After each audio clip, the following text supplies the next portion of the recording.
Adara ya Oromo dagai daggeffadhu kamtu alaga firat adabasi hubadhu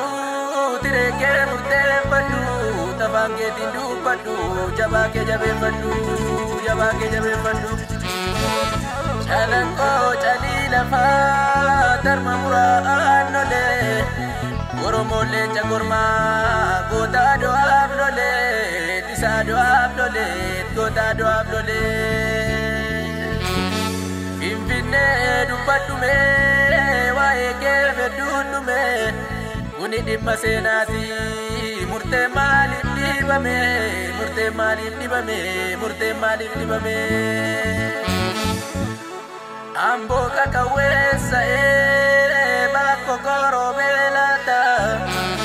Gade garan salama kana bimana nyata dimana lambi nyata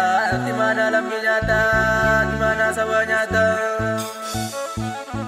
Dulolo namanya tu